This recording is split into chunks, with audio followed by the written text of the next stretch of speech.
get a puzzle, you dump it out, and I always put the edges together first, the outside edges, and then normally I'll see some pieces that look like they go together, and so for instant gratification, I quickly put together some things that go in the middle. And so now you got this blob in the middle, and you got this nice square around it, or rectangular. And so now you've got to find the pieces that come from the outside edges to go into the middle blob that you just made. And so sometimes we're the puzzle piece that connects the middle section closer to the outside edge. And other times someone else is the puzzle piece that we can become connected to that outside edge or that's awesome middle piece. So it works both ways. Well, that's go ahead, Chris. I was going to say that just, there's so much in that, in what Cindy just said, because when you're the puzzle piece, you connect. Mark, you were talking about your story earlier. My story is I was born to a 19-year-old single mother, and I didn't tell that for a long period of time because I have the world calls them half brothers and a half sister, but I never thought of them as that. And one time I was at a youth rally speaking to a huge group of kids, and I just mentioned that you never know what turns out in your life. And we were talking about faith. And I just mentioned how my grandparents drug me to church, how my mom drug me to church. They saw potential. And I told the story of being born at, to a 19-year-old single mother. Lived with my grandparents till I was 5. Great life, tremendous life. And when I told that, I was leaving, and I thought of this right as Cindy, as you said, sometimes you're kind of in the middle, sometimes you're on the side, but you're connecting all these together. And when I told that story, I was walking out, and this family came up to me and said, "Hey, can we talk to you?" And I said, "Yeah." And very openly, they said, "We have a daughter who's 18 years old, and she's pregnant. Her boyfriend left her. So there's nobody else around, and we're looking at the problem that we're going to face." And I just started laughing at them. And I said, "Okay, first of all, let's redefine this. This is not a problem. There was an act that shouldn't have happened, but that child is an absolute blessing." And I said, "And who knows?" And they just kind of smiled and realized in their brain that they just basically called my circumstance a problem, which I'm sure it was to my mom at 19 years old.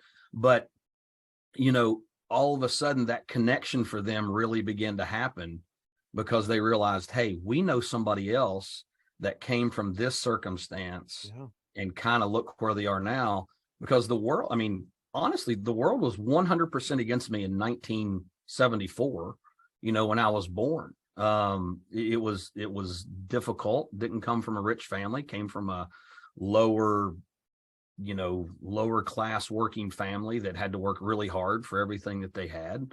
And all of a sudden, guess what, Mom and Dad, and 9 months later, there I was. But it was never perceived to be a problem. It was that connection that of my parents and my mom and my grandparents and the church people around them that surrounded them and picked them up. And I got to share that with this family, and found out later that their church family came up to them after that and said, "Hey, we're 100% behind you.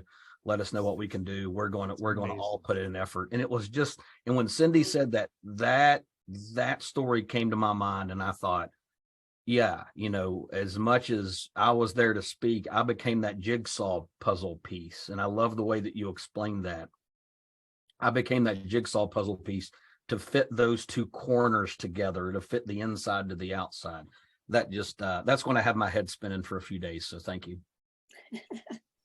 Well, when you share life with other people, it says, even in the chorus, it says, hanging out with the right people. You were the right people. They went to you. Mm-hmm. Hanging out with the right people, helping you to thrive, sharing life with the best, never need to be alone. As unique as some stories might feel, and I'm not trying to make light of anybody's story, but it's not unique. Right. Because everybody has something, and many of the stories from child abuse to being the son of a single mother to something else, somebody else has been through that. And if we're willing to share life with each other, it gives such encouragement. That's part of the beauty of connections to me. Somebody has made their way out. When I was going through my stuff, I didn't think there was a way out. I didn't think there was a way out. I shared life with some people at Celebrate Recovery at another church. I had an amazing therapist that helped me move forward. She gave me homework to do. I did that. As I did my homework, as I shared my story, the people that loved me started surrounding me, from my family at home to the church family that I was at the time. They surrounded me. They loved me. And they gave me hope and help. And some people had been through similar situations. And I just go, you mean you got out of this? So now when I tell my story, I just told my story about a month, maybe 5 weeks ago. And in a smaller setting, probably of 25 people, 3 people lined up to say, that happened to me too. I didn't know you could talk about that. Mhm. But and now we have a connection. So being willing to share life with people, which brings up the other question as we start to wind things down here, brings up the other question. Are we the kind of people, and it's just a food for thought. Are we the kind of people that other people should be hanging out with? So meaning, and we've already been kind of explaining this, but are we bringing to the table what other people need? Are we bringing to the table what we need from other people? Do people, people that come to us and need help and hope from us, do we bring that to the table? And are we willing to receive from them as well? It's, there's a lot of people that can't go into something unless they're leading it. You can't go into the group unless you're leading it. Can you go into the group and learn from it, listen to people, share life with people at a more of a rich level? I just think it's kind of a thought for everybody. Are you the kind of person to other people that you need from them? Does that make sense?